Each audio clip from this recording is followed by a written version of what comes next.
All right, so yeah, again, this particular picture is the daughter of the cafe that I've been going to, and they've been very nice. You know, I try to find a cafe that I like, and I end up painting everyone, usually, as is my style, or just sitting there drawing. And then I had this idea to just, give them some of my paintings. I asked, would you like some paintings for your shop? And the husband said, yeah, well, I can pay you. I can give you some money for whatever the supplies. And I had already had the canvases, so I just said, no, you could give me some food, if you want food and drinks and stuff. We didn't really set like a price or anything. It's just sort of we didn't set a price or how many drinks they're going to give me or anything like that. Computer just keeps turning off. But I think they gave me 2 or 3 different dinners and invited me to sit with them, have dinner, and they're very generous. And to me, that's what it's all about. I really like to have the connection with the people. If art becomes disconnected, I need that story to sort of make it come alive for me. Otherwise, it's just means nothing. There's no meaning to it, There's no connection. So the daughter here is kind of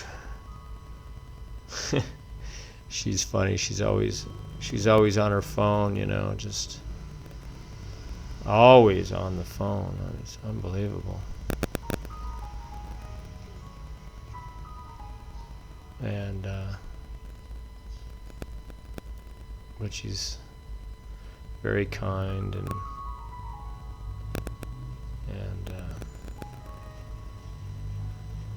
they have organic vegetables. So now in this, you've got this pose that is sort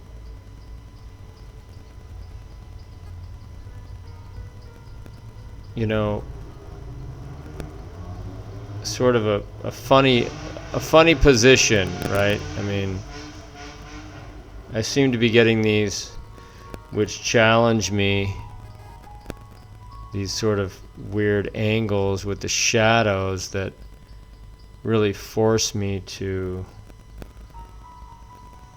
get the colors in the right place. Otherwise you just don't get the 3D effect. And you really realize that when you're painting on a flat board, that it's you have to make it come alive. And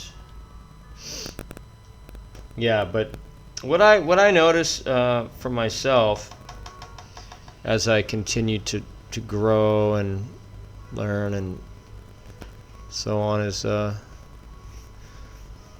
that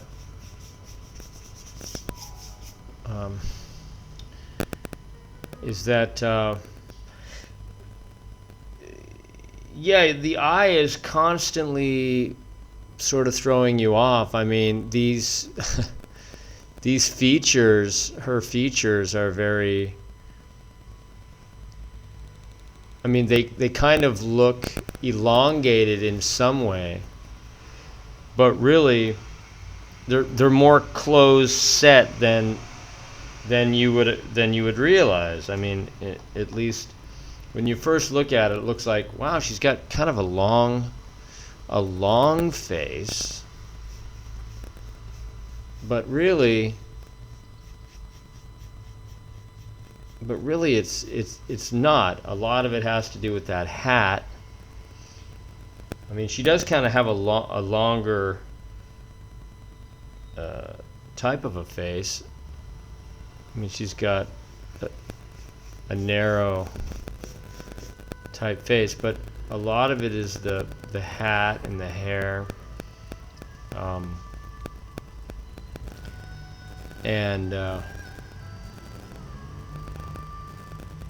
So using the proportional divider can be really helpful if you're not going to use the grid technique. And let's see, where are we? Oh, we're still going. Yeah, using the proportional divider, I found on the screen I can get it to the right spot, and then I can match it up, and it works. So, but how much did we get a while ago? So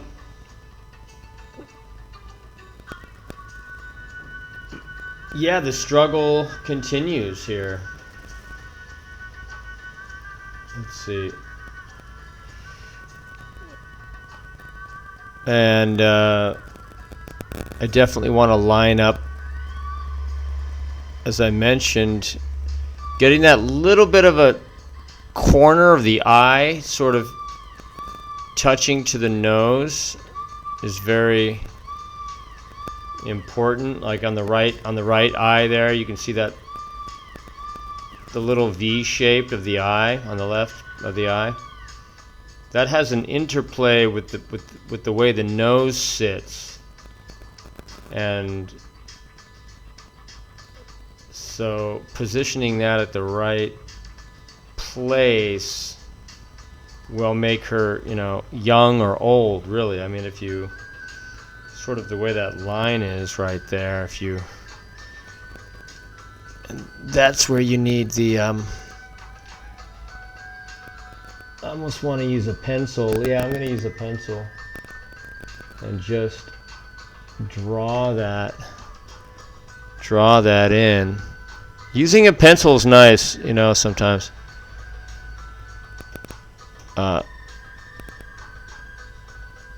Use the pencil.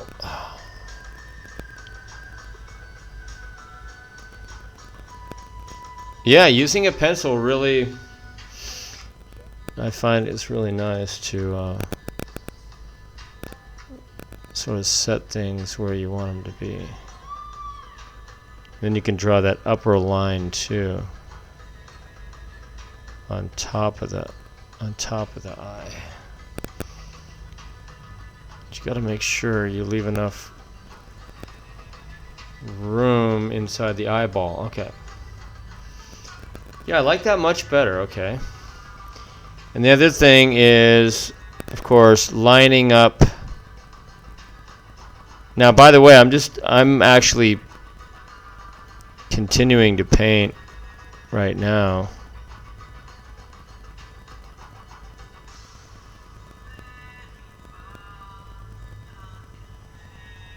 There.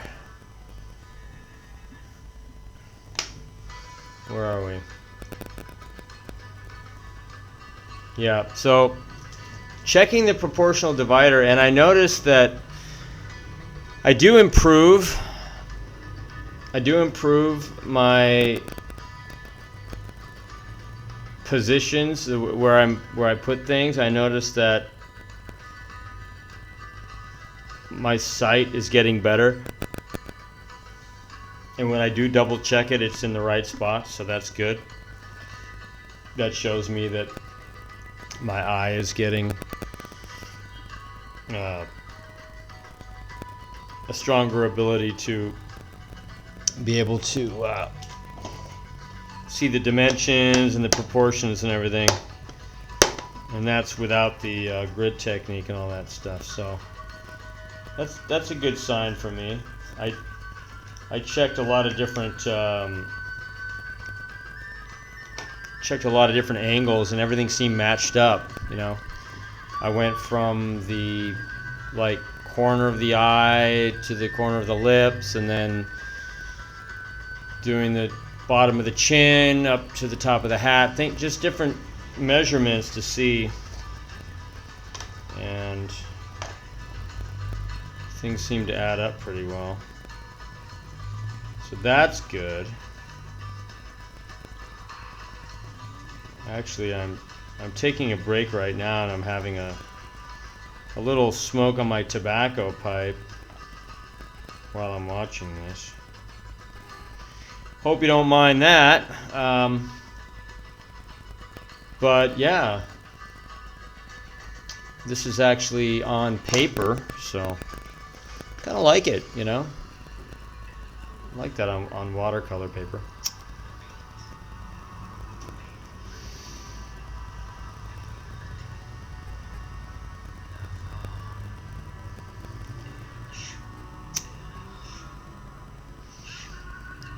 I wasn't exactly on with the angle of the head, the tilt.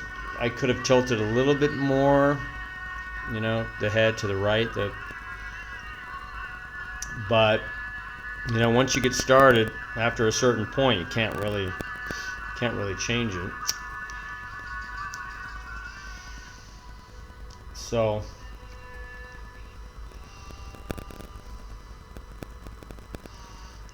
anyhow, I hope you're all out there enjoying art wherever you are, and yeah, art, it really keeps me from being lonely and getting too despondent, you know. I think that if I didn't have the painting, I'd probably get too despondent and lonely, which is no good. And I finally got some oil paints again, and yeah, it's great to have the oil paint. I mean, the acrylic thing just is so boring.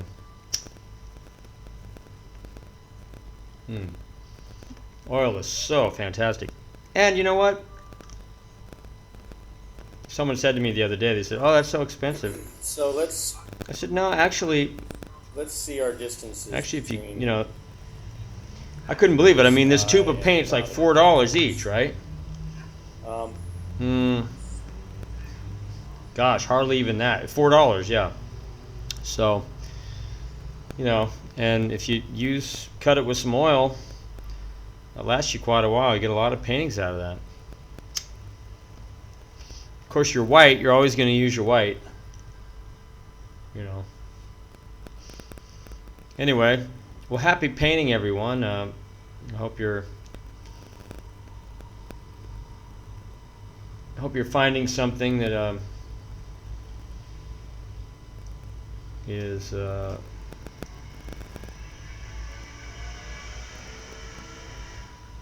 I'm gonna have to turn that off. Yeah, I hope you're finding something that's inspiring.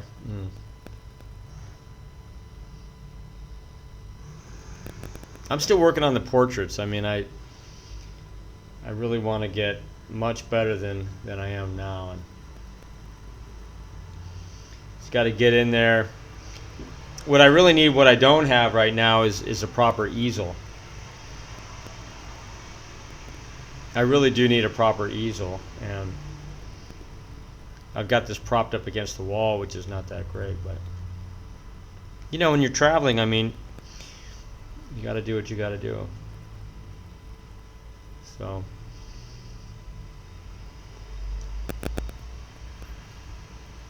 anyhow, but I'm using what kind of paints, you're wondering? I'm using Louvre Hule oil. So this is